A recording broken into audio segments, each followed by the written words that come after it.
to it. You don't want to go this way. You don't want to run in front this way on the backswing. You don't want to go this way to where you can't recover.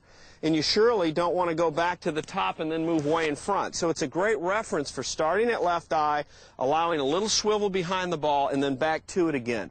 Excellent for your body motion for a lot of those of you that are having problems understanding body motion.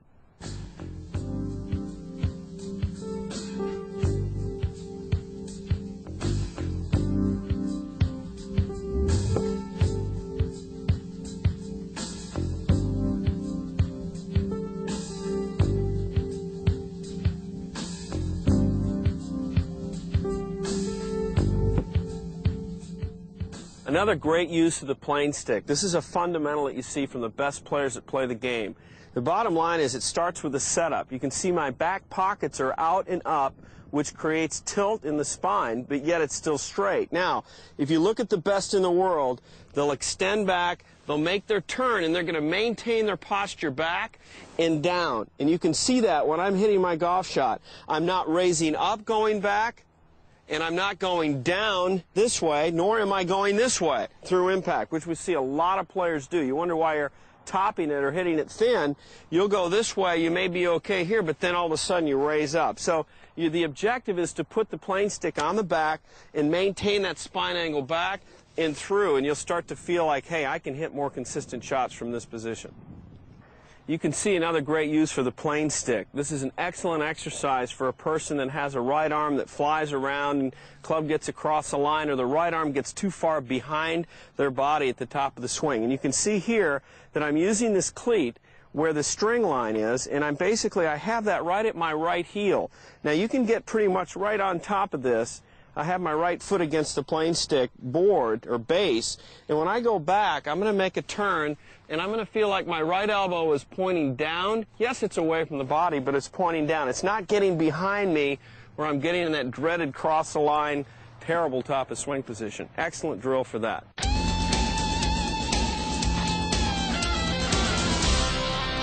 Another excellent use for the plane stick. You can see that my left heel is about a foot away from the base, and you can see it's angled somewhat to where I can use this for an exercise that I think is so disregarded in teaching and in hitting golf balls. People have a tendency to throw the wrists, uncock them, get into a bad impact, and they're always looking this way through impact, breaking down. What I like about this is that it's teaching me to get into a good impact and in essence work on more of a hit and hold. What I want you to do is hit 75-yard shots, just hitting and holding and working on a great alignment through impact. Now, after you get done with that, go ahead and go through your full swing. But let's get rid of this throw flip that ends up hitting this rod here. Now, another way to do it is in your short game. Get into your setup position, hands in front, weight left, and work to where you feel like your left hand, left arm, and club shaft are working through together.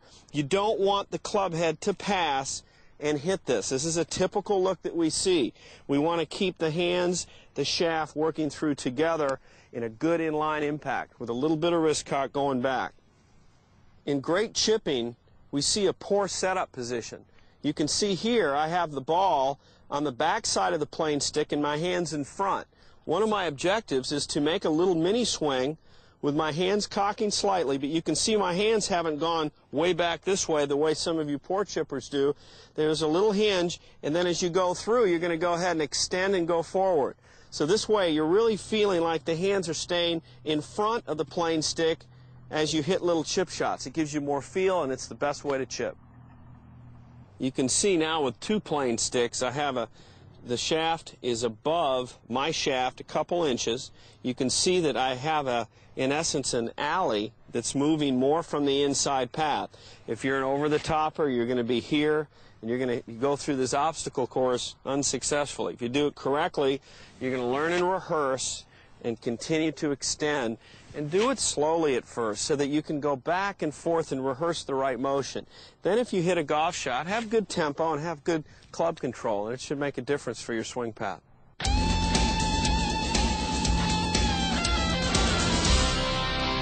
If you have two plane sticks, you can set up the ultimate practice rehearsal station.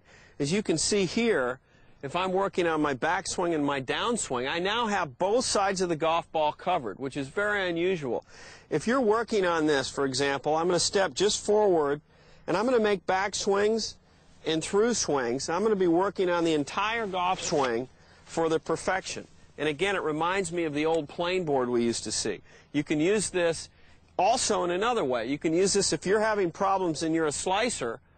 You can rehearse this exercise. You stand in between the tees here that are designated by the string alignments. I'm going to go over this rod, make a turn. I'm going to go under the rod and then swing out to the right a bit, turning the face over and hitting a beautiful little draw. Excellent station for if you're in that slice mode. So to me, this is the ultimate in being able to help yourself, because now you visually see what you should have always had in your mind conceptually about the golf swing. Well, as you can see, the plane stick has many, many uses as it relates to your short game, your body motion, your arm swing, and having